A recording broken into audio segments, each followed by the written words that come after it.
రేగొండ ప్రాథమిక సహకార సంఘంలో గోల్మాల్ జరిగింది. అధికారులు ఒకరి పేరు మీద మరొకరికి క్రాప్ లోన్ ఇప్పించారు. దీంతో బాధిత రైతు పోలీస్ స్టేషన్లో ఫిర్యాదు చేశాడు. రేగొండ మండలంలోని రాయపల్లి గ్రామానికి చెందిన దాట్ల భద్రయ్య పరక్కాల ఎస్బీఐ బ్యాంకులో వ్యవసాయ రుణం తీసుకున్నాడు. కాగా ఏడాది రుణమాఫీలో తన అప్పు మాఫీ అవుతుందని అనుకున్నాడు. కానీ బ్యాంకుకు వెళ్లి చూడగా భద్రయ్య పేరు మీద 2,60,000 రూపాయలు అప్పు తీసుకున్నట్లు ఉండడంతో బాధితుడు నేను అంత అప్పు తీసుకోలేదని బ్యాంకు అధికారులను నిలదీశాడు. వివరాలు పరిశీలించిన బ్యాంకు అధికారులు రేగొండ PSCS లో అప్పు తీసుకున్నట్లు ఉందని చెప్పారని భద్రయ్య తెలిపాడు. గత 3 నెలల క్రితం PSCS ను రేగొండ వ్యవసాయ అధికారులను కలిసి విషయం చెప్పినా అధికారులు పట్టించుకోలేదని బాధితుడు భద్రయ్య కన్నీటి పర్యాంతమయ్యాడు. శనివారం భద్రయ్య తన కుటుంబ సభ్యులతో కలిసి PSCS కార్యదర్శి జగన్ను నిలదీశారు. మా పేరుపై నువ్వింకెవరకు అప్పు ఇచ్చావని, మా అప్పు మొత్తం నువ్వే కట్టాలని, రుణమాఫీ చేపించాలని కార్యదర్శి జగన్పై మండిపడ్డారు. అనంతరం కార్యదర్శి జగన్పై స్థానిక పోలీస్ స్టేషన్లో ఫిర్యాదు చేశారు. దాట్ల భద్రయ్య అని మాది రాయపల్లె రేవణ మండలంలో నాకు SBIలో బ్యాంకులో అప్పు ఉన్నది.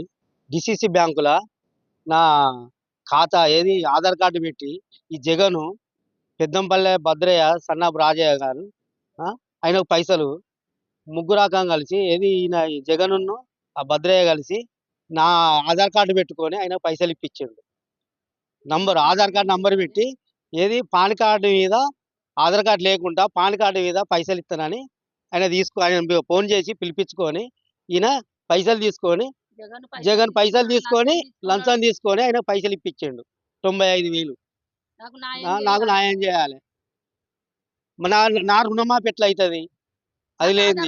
నా ఆధార్ కార్డు లింక్ చేసినాక నాకు రుణమాఫీ ఎట్లా అవుతుంది? అయినప్పుడు నా మీదనే చూస్తుంది. ఇప్పుడు 4 నెలల కానిచెల్లి తిరుగుతున్నాం. 8వ నెలల మేము వచ్చి జగన్ చెప్పినాం కూడా, ఏడ్చుకుంటూ చెప్పినాక కూడా మా మాట వినకుండా ఆయన రుణమాఫీ అయిన వల్ల కథ మళ్ళీ ఆయన పిలిపించుకొని మళ్ళీ పైసలు ఇప్పించాడు. పైసలు తీసుకొని మోసం చేస్తే వీళ్ళకి ఏమత్తది? మమ్మల్ని మా అకౌంట్ పైసలు తీసి పెద్దంపల్లిలోనికి వేసిన వాడు సుధా చెప్పిండు నాకు జగన్ అనేట ఆయన ఇప్పించిండు. అమ్మ నాది ఆధార్ కార్డు లింకులు ఉన్నది అని అంటే వస్తా పాన్ కార్డు తెచ్చుకో ఇప్పిస్తా అని అన్నాడు. ఇప్పించిండు అని అంచుతా ఆ పెద్దంపల్లిలోడు సుధా చెప్పిండు మాతోని. ఇక్కడికి వచ్చిన 4 నెలల కింద వచ్చిన ఇచ్చి అప్లికేషన్ ఇస్తే అక్కడ ఈ అగ్రికల్చర్ దాంట్లో అన్నాడు. ఇప్పుడు 10 రోజులే అవుతుంది నువ్వు కలిసి 10 రోజుల బట్టే నువ్వు మా ఇడికి వచ్చినవు అని మళ్ళా అబద్ధం చెప్తాండు.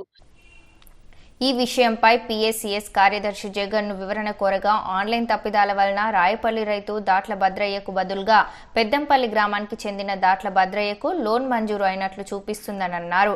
బాధిత రైతు వద్ద నుండి ఫిర్యాదు తీసుకొని ఉన్నతాధికారులకు పంపించి సమస్యను పరిష్కరిస్తామని చెప్పారు.